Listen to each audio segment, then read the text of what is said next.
Kisah misteri dunia. Fenomena mistis pasien dokter Indonesia, santet atau penyakit kiriman, memang tidak dikenal oleh dunia kedokteran. Tapi tak dapat dipungkiri praktik tradisional ini masih dipegang teguh oleh masyarakat Indonesia. Namun karena biasanya dalam tubuh korban santet ditemukan berbagai benda asing seperti paku, peniti maupun logam, mau tak mau benda-benda itu harus dikeluarkan oleh tim dokter lewat prosedur operasi. Berikut beberapa kasus penyakit berbau mistis yang pernah ditangani tim dokter di Indonesia, seperti dirangkum Detik Health. 1. Safira, 3 tahun, mengeluarkan belasan paku dari betis. Penghujung tahun 2011, tim dokter RSUD Andi Makassau, Kota Parepare, Sulawesi Selatan mengeluarkan 25 besi menyerupai paku dan 1 jarum suntik dari betis seorang gadis usia 3 tahun. Tidak terungkap bagaimana benda itu bisa masuk ke dalam tubuh si gadis. Bagi kami, paku dan jarum tersebut adalah benda asing di dalam tubuh manusia. Benda-benda itu kami temukan di betis, lengan serta punggung dan harus kita keluarkan lewat operasi. Itu penjelasan medisnya, jelas Dr. Hamarudin Said, SPB, salah satu dokter yang menangani Safira.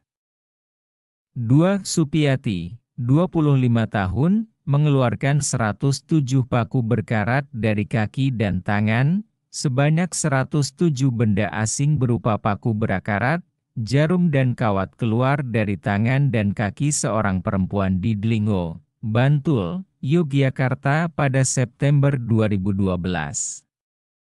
Diagnosis dokter, perempuan asal Sumatera ini mengalami corpus alienum cruris multiple dan absces bilateral multiple. Sempat dinyatakan bersih, tetapi benda asing itu muncul lagi dan baru teratasi setelah didoakan seorang ustadz. Kalau sudah menyembul biasanya saya tarik pelan-pelan. Ada paku, jarum, pecahan kaca, rambut bahkan jarum suntik, terang Supriyati yang dirawat di RS Nur Hidayah.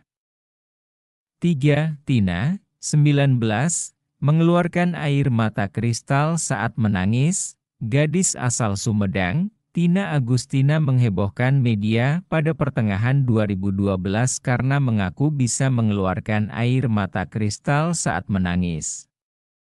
Alhasil, sebagian masyarakat meyakini air mata Tina bisa memberikan peruntungan termasuk bisa menyembuhkan penyakit. Tim Dokter Pusat Mata Nasional RS Mata Cicendo telah melakukan pemeriksaan dan tidak menemukan kelainan maupun benda asing pada mata Tina.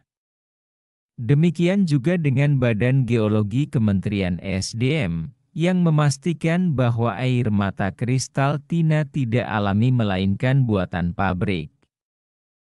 4. Sugiono, memuntahkan gunting dan seng, pemuda asal Simalungun, Sumatera Utara ini memuntahkan benda-benda tajam seperti paku, jarum, kaca, ujung gunting dan seng pada sekitar bulan September 2010.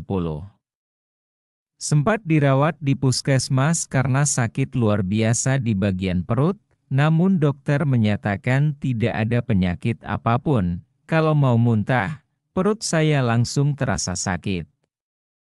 Kemudian saat muntah, keluar benda aneh-aneh, kata Sugiono yang akhirnya memilih berobat ke dukun, lalu dinyatakan kena santet. Beruntung, benda-benda tajam itu tak melukai kerongkongannya.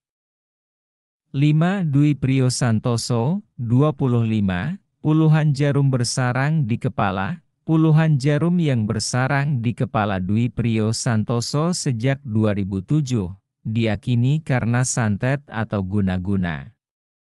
Dwi terkena guna-guna setelah ibunya yang seorang janda, Mariani, menolak seorang pria yang menaruh hati padanya 5 tahun lalu.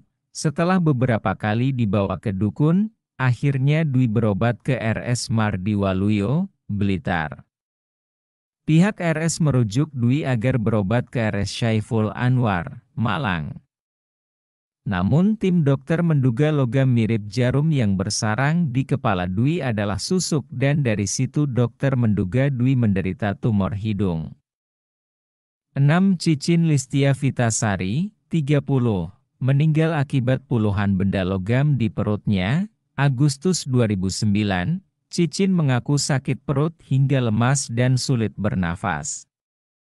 Oleh orang tuanya, ia dibawa ke RSUD Situbondo dan setelah dilakukan röntgen ditemukan beberapa benda logam di perut seperti silet, tusuk konde, biji streples, kawat dan jepit rambut. Kondisi Cicin melemah karena infeksi saluran kencing, sehingga RSUD Situbondo tidak berani melakukan operasi. Tak tahan dengan sakitnya, Cicin pun menghembuskan nafas terakhirnya pada Sabtu, 29 Agustus 2009, dini hari sebelum dirujuk ke RSU Dr. Soetomo Surabaya. https://www.anehdidunia.com/2012/03